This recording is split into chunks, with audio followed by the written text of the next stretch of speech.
Hello and thanks for joining me again. In this video what we're going to do is look at a simple web page that has no server-side functionality and add a little bit of that functionality to it without actually having to set up and host a server somewhere. And we'll do that with Netlify functions. Netlify functions are built with AWS Lambda functions and, as I said, allow you to have, say, a Jamstack site where you're using Netlify as your backend and hosting it there, and it allows you to do all that, have a little bit of server-side functionality without managing servers. Now, our use case, our imaginary use case, is pretty straightforward. We have a web page that has a simple list. Here's a generic list I've created. And if you take a look at the code, you'll see that it's all just hard-coded here.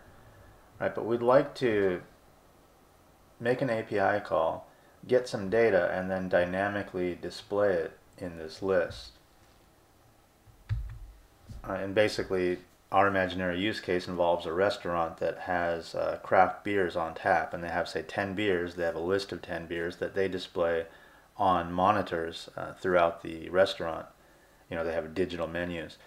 So they have an application that has a database. They add new items to the menu, which get put in the database, and then when they want to display those items on their virtual menu, they make an API call and get all that information and display it dynamically. But we have a website or a homepage for that restaurant where we'd also like to display this tap list, this beer list. Right, so we'll need to make an API call to get that information. And say the person who's managing this application for the restaurant has been kind enough to expose an endpoint for us and give us an API key or a token to access that endpoint. Right, but that person, in the interest of security, has requested that we make our API call on the server side and not the client side. So if we were to make it on the client side, say here in this React file, then we would expose that API key or token in the browser, and that would not make that developer happy, that backend developer happy. So we as a front-end developer have to abide by his or her rules and make our call on the server side.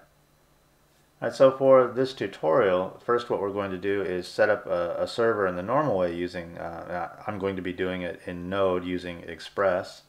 Right, and then after that we'll set it up using Netlify functions, right? Or we'll set up a Netlify function to handle our server-side needs.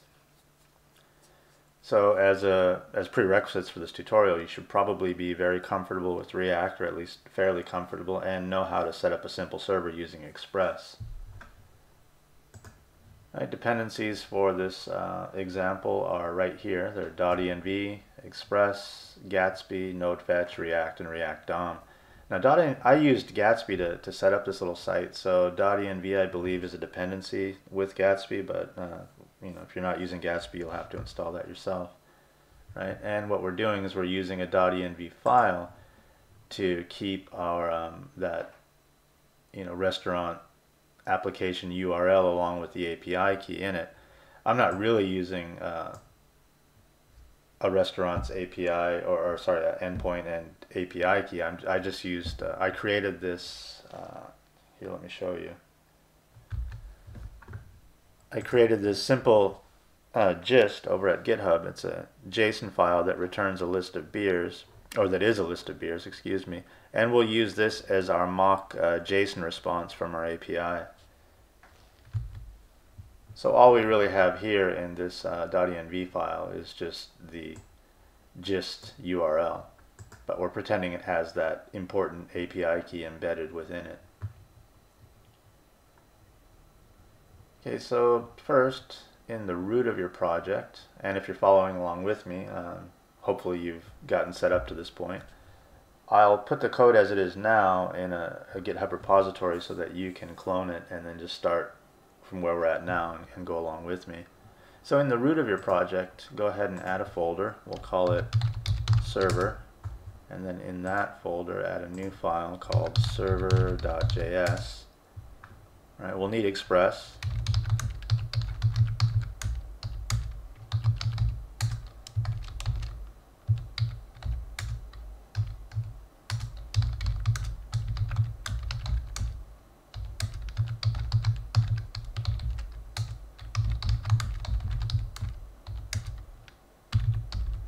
just use port 5500.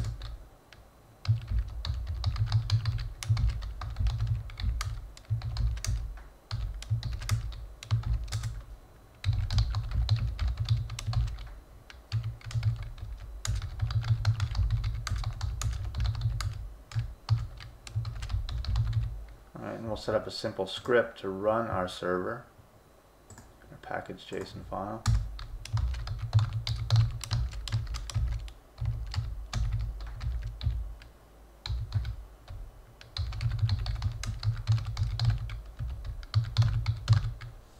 Okay, and let's run that script. Alright, good, and the server's working. Alright, and we'll want to look at the browser at localhost 5500, so let's set that up.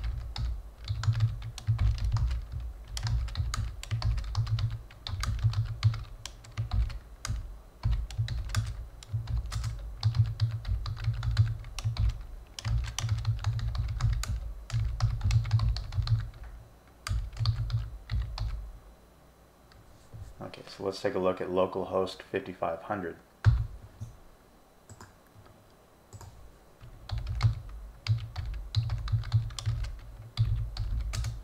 Okay, so that's working. And now we'll make our API call. We'll need, as I said, node fetch. Since we're doing this on the back end, we have to use that.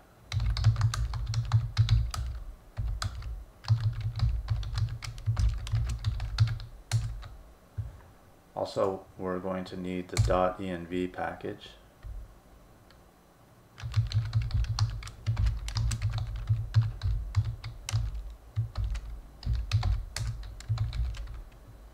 Just make sure we're getting that imported into this file correctly.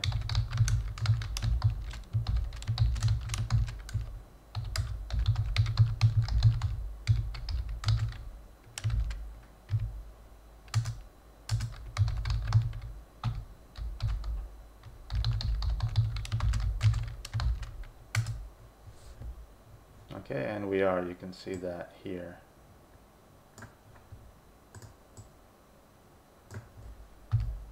Alright, so we'll need a route to that endpoint, or that data, right? So we'll call that route beer list.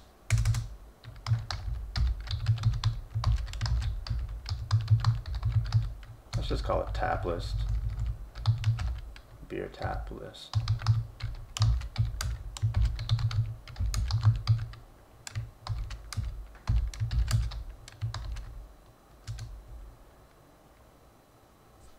Alright, so the first thing we'll need to, actually this should be, we're going to use async await here.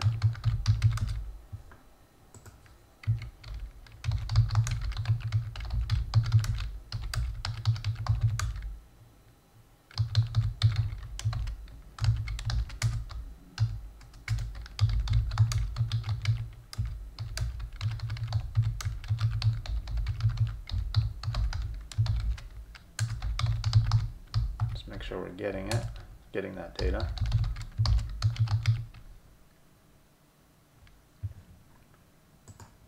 And to do that, we'll need to hit that endpoint.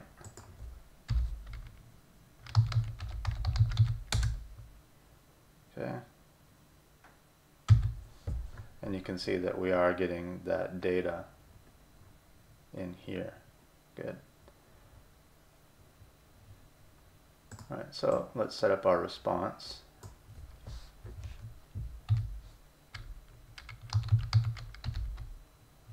It's a JSON file, so we'll just use res.json here.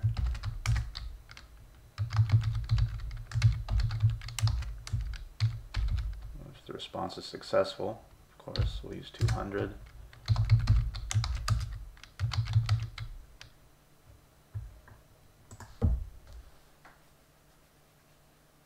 Okay, so let's see if that works. Okay, good. And we're getting the data as we need it. Probably we should do a little bit of error handling here, but since this is a tutorial, we'll just leave it as it is.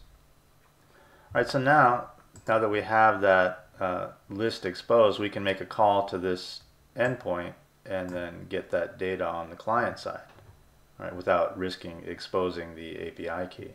So let's do that. So we'll be using useState and useEffect. useState because we're going to have a state variable, which will be that beer list. All right, so we'll set that up first. We'll just call it beers. That's the state variable.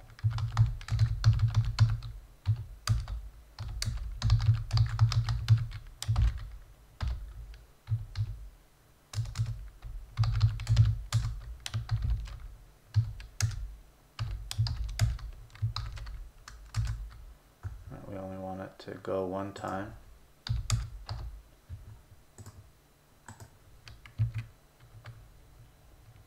Alright, so we'll call our function that gets the beer list, we'll just call it getBeers to keep things simple. Let's say getBeerList.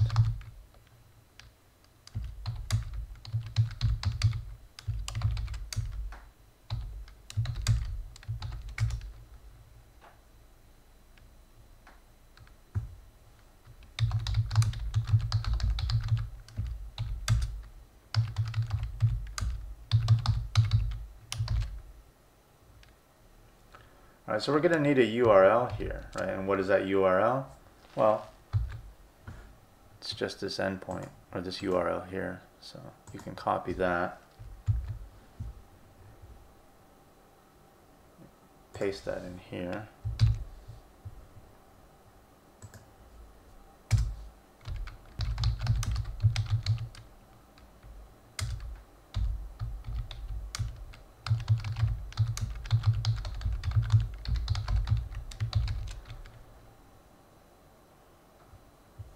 What did I do wrong here?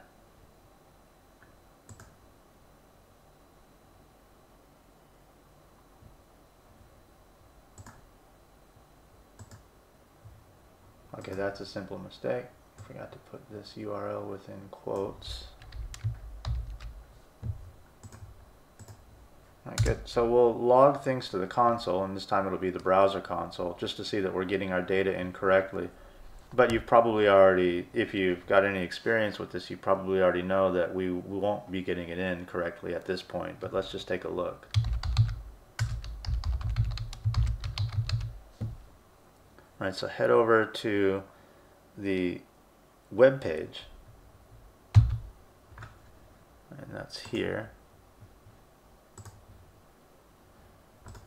Open up console. And refresh it real quick. Okay, so first of all, another rookie mistake. We need to invoke this function first. So we'll do that.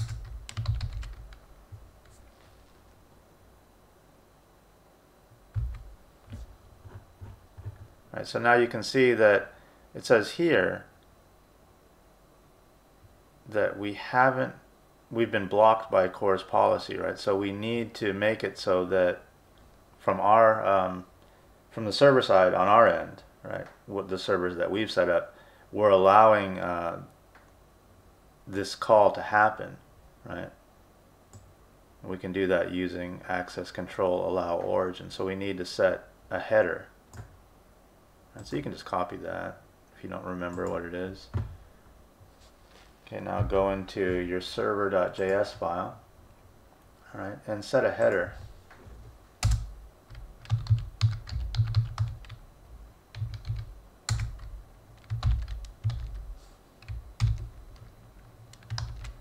And we'll just allow everything. All right, so just use star asterisk there. Okay, so I go back to your web page.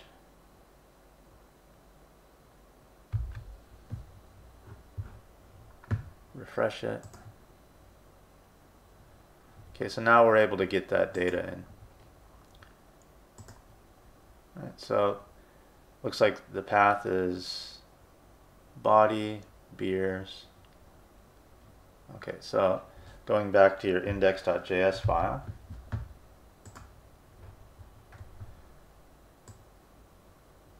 Let's save this in our state variable beers.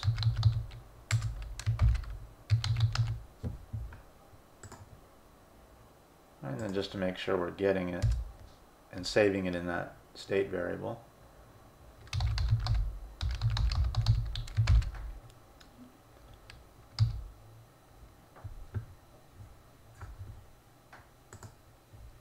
It'll be beers.body.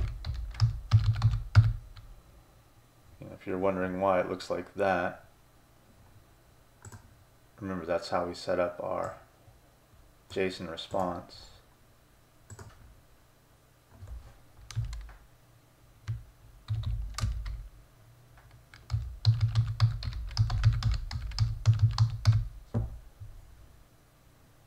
Okay, go back to your browser or your web page. Alright, so there's our array of beers, and now all we need to do is just set up a dynamic list that displays all these beers.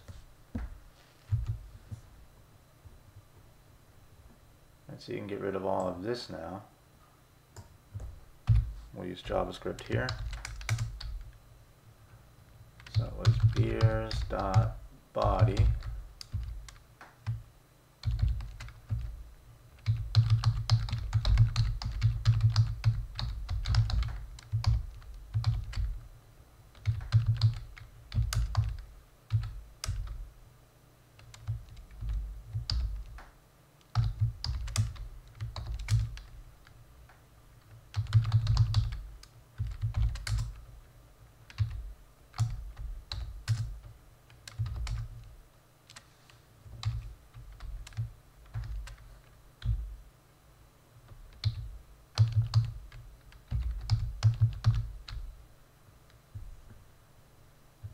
That should do it.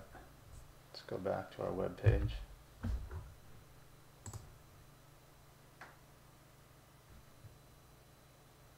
And so what are we messing up here? Alright, so it looks like we went too far in our conditional here. We had it right here, just in the console log statement it wasn't right.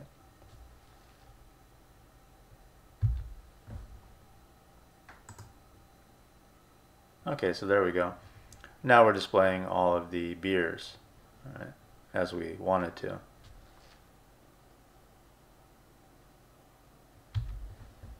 Right, just to get React to stop yelling at us, we'll go ahead and add a key. And we'll do it in the way that we're not supposed to do it. That's okay. Alright, so that's one way to get your data from the server and display it dynamically. I mean, obviously, if you set up your own server and you do everything correctly, it's going to work. But the problem is we don't want to have to set up a server. Right? That was the whole point of this tutorial, was to get around doing that. So now what we'll do is we'll use Netlify functions. Okay, so what we can do is, well, what we should do is first go into our root, the root of our project, and set up a new folder, and we'll call it functions. All right. And if you're wondering about how to set it up, it's not that difficult. You can go to the documentation, right, for Netlify functions, and it tells you exactly what you need to do, right? And it tells you to set up a functions folder in the root of your project.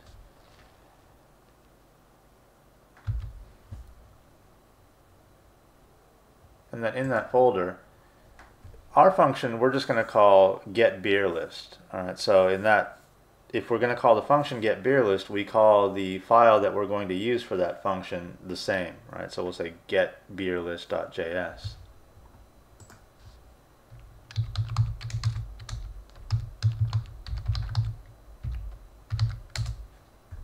All right, and we're going to need still the node fetch module.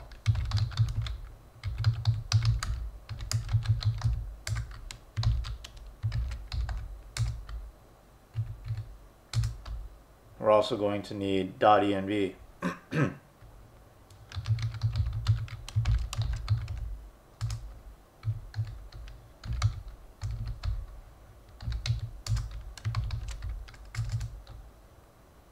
right, and then you can see you'll need to set up a function, and just use exports.handler. Alright, and then just add what you need in there. And we're going to add pretty much the same stuff that we added in with our Express server, save for the differences between using Express and then just using straight JavaScript.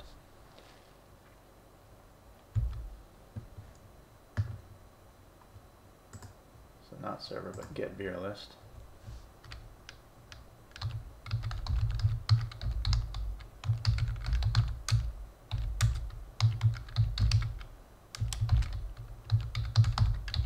We're not going to be using event in context, but it seems like everyone else always enters it in, so I'm just going to do that.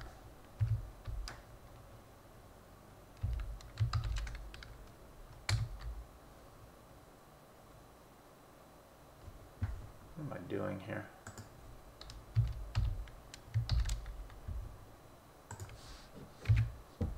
Alright, so again, we're going to be bringing in that URL from our .env folder.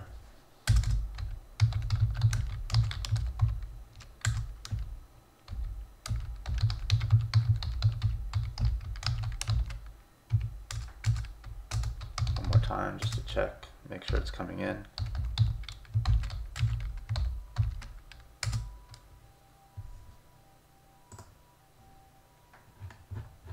And we can run this this file by stopping the Express server. We don't need that anymore.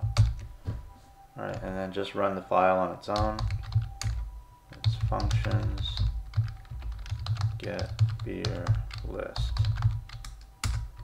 And we can see that we're bringing in that URL that we need right here.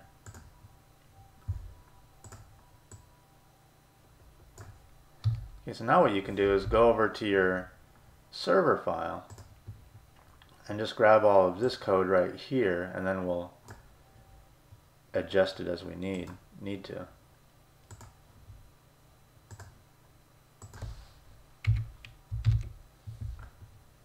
Alright, so we won't need this. That's Express code. And then we're just going to return a JavaScript object, not Express code.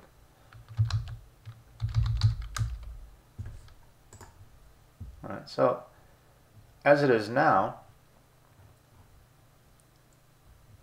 we can't do exactly what we need to do, but there's a tool that will help us get things moving along to make a check to make sure that our data actually is being delivered correctly.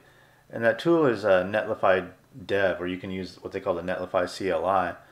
And I'm not going to go into details on how to use that or even how to set it up.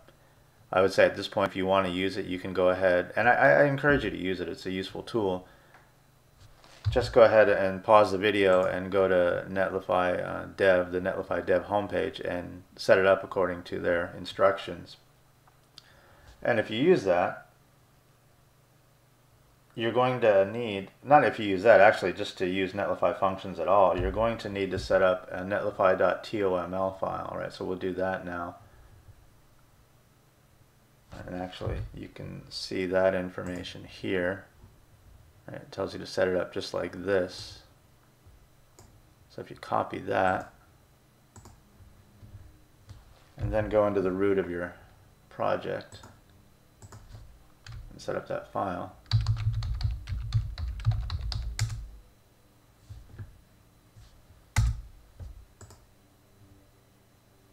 Oh, I guess we already had one there.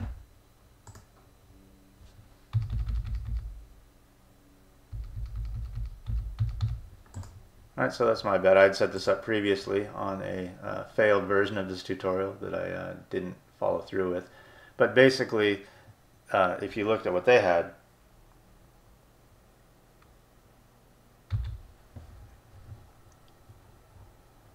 right, they said functions equals my functions. I just switched it over to use the same name as we're using here. So I said functions equals functions. Alright, and that'll just set up that folder functions at build time for you. All right, so now if you have Netlify Dev already installed, you can run it.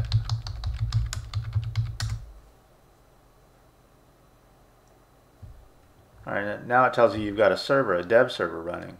Right, and if you scroll up here, you can see here is the port. So copy that.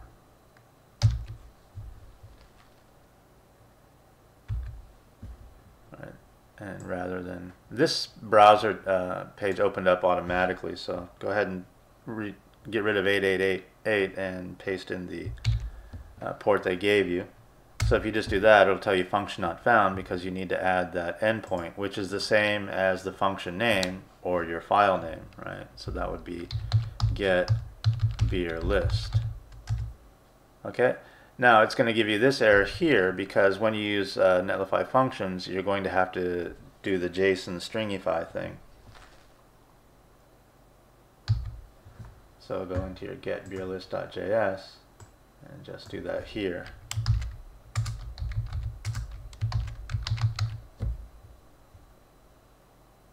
Okay, if we go back and refresh the page, we get our beer data. So now we're getting the data we need from using Netlify functions, right? We're not actually getting it by running our own server. Okay, so if we want to check that on the client side,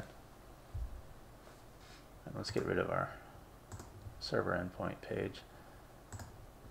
If we refresh the page here, our list is empty again, right? And that's because what we need to do is change this right here. And that's easy enough to do. Just grab this.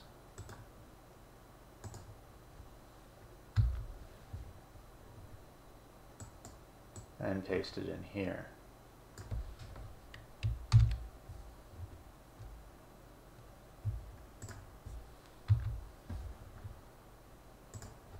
Now refresh your page.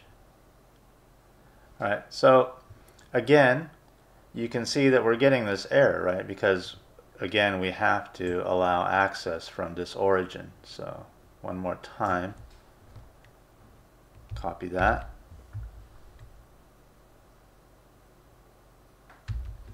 All right, go into your getBeerList.js file, which is in our Netlify functions folder. And we'll add the headers.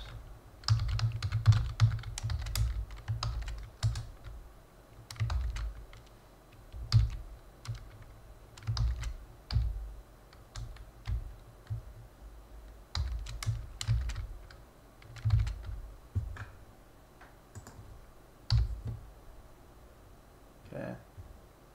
Let's go back to our web page. See if that works.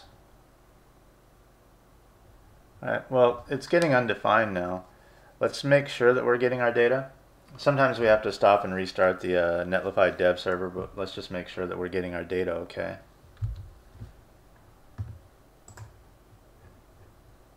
So right here we'll add a console log statement.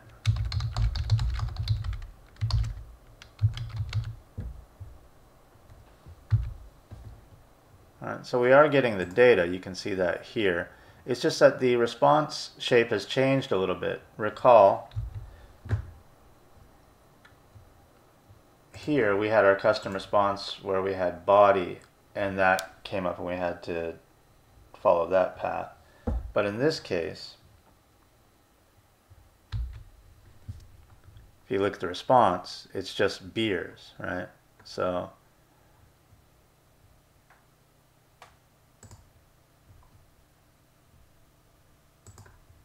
the way that it's getting saved to the state variable beers means that we need to change our code a little bit. So let's go back to our index.js file. Right, so we no longer have body here.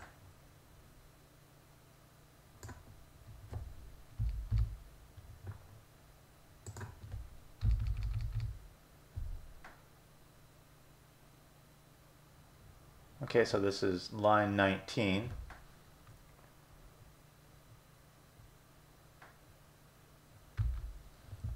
And if we go back here in line 19, now we have the data. So we just need to save it a little bit differently. or it's being saved a little bit differently in our state variable beers, so we need to access it a little bit differently. All right, and that means here we need to change things as well. Okay, so let's go back to our web page, refresh it.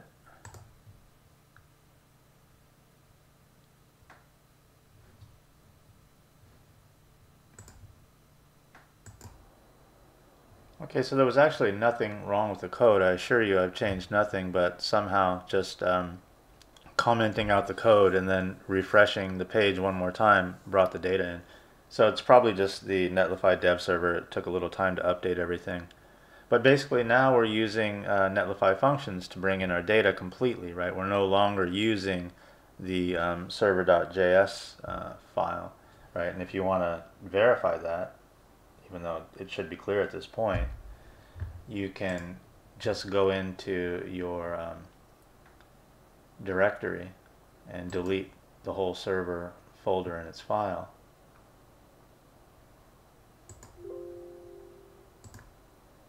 And we can see after we do that.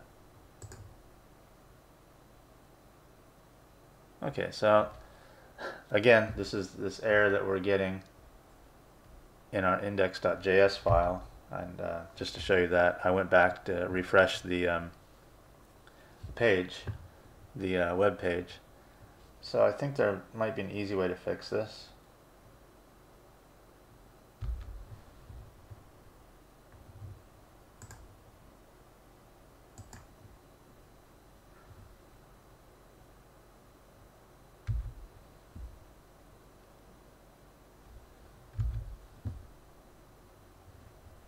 So we need to polish up our conditional render here.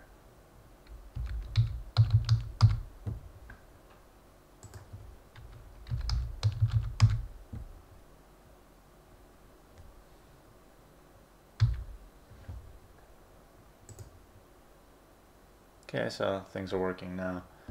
All right, so again, we've deleted our server folder, right, which had our Express server in it, and yet we're still getting the data, right, from the server side, meaning we have this functions folder set up in the root of our project, right, and we have the server-side code that's delivering the data that we need, right? So Netlify functions is working for us. So now all we need to do is deploy it and see that it works in production as well. All right, so to do that, first what we'll need to do is create a repository and then deploy our site to Netlify. Now before you before you push your code to GitHub, you want to have a gitignore file set up. If you clone my repository, then you don't have to worry about it, but if you set things up on your own, make sure you've got this in there and you're not sending your API key to GitHub and storing it in version control. And so we'll go ahead and stop this Netlify dev server. All right, and we'll set up a repository first.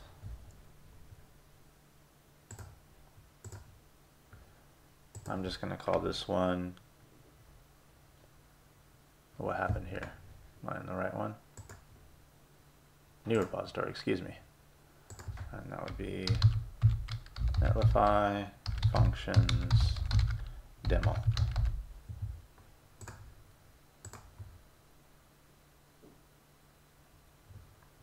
I'll just need this little bit of code here to set up my remote origin.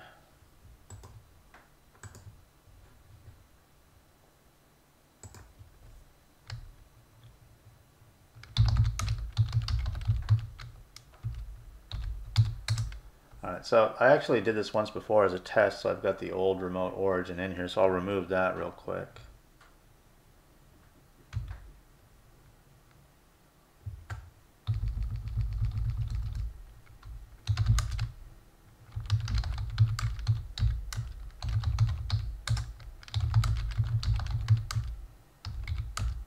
Alright, so that's cleared out. So we'll add the new origin.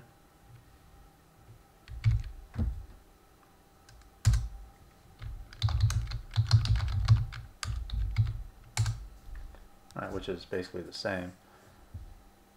Okay, now we'll go ahead and push our code.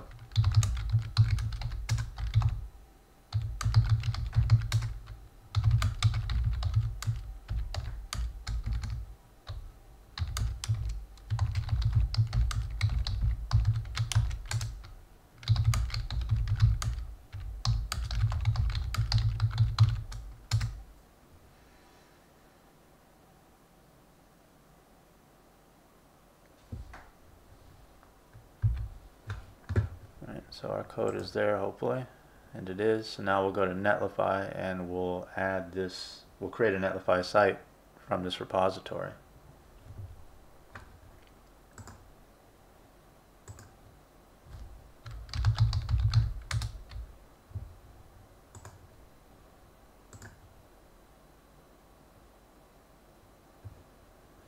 Good.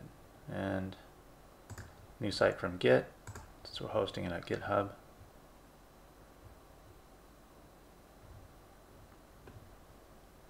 Go in and find that repository.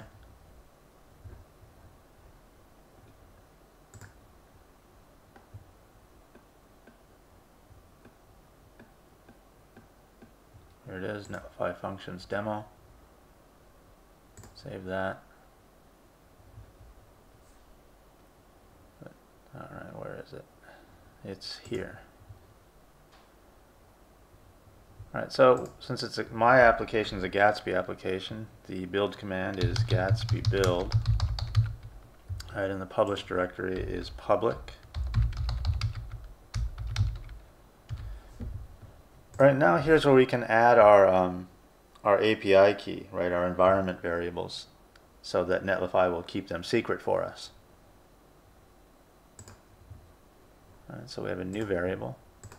Right, remember that was API underscore KEY, and then we can just go back to our code and get it from right here and just paste that in. Now before we actually deploy the site, we need to do one more thing.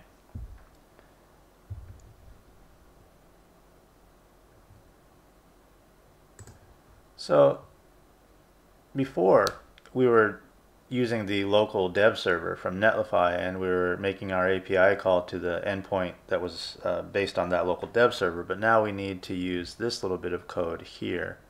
And actually we don't need the hello part, we have a different file.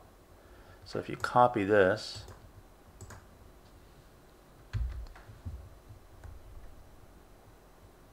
go into your index.js file and replace this part right here, you'll be okay. And so that should be it. All right, but the one thing we didn't do is we didn't push this bit of code, so we need to push that. So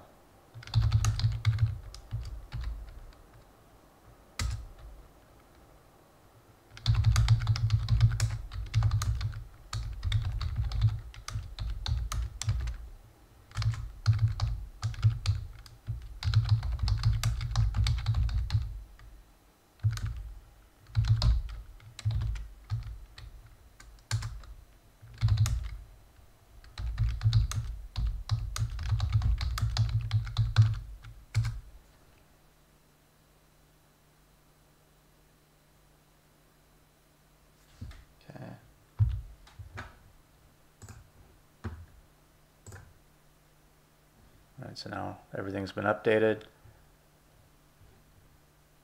So at Netlify, go ahead and deploy your site. Alright, and I'll go ahead and pause the video while it builds.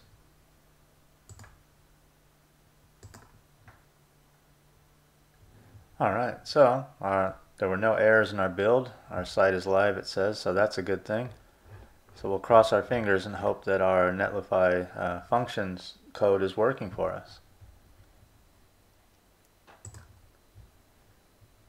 So we'll go to our site that Netlify has created for us. Alright, and there we go. We see our list. So Netlify functions is working for us. basically we have server-side functionality without having to manage our own server, right? We've got our API keys. Everything is kept secret because we didn't have to make the call from the client side, which is great. So Netlify Functions did for us exactly what we wanted it to do, and that makes us happy because Netlify has so many things it already does for us that makes our lives easier. And this is just one more thing, one more tool in your toolbox, one more arrow in your quiver that makes you as a Jamstack developer much more effective and efficient. So I hope that this tutorial helped you and that going forward you'll use Netlify functions in your code. And as always, I thank you for joining me, and I'll see you next time. Cheers.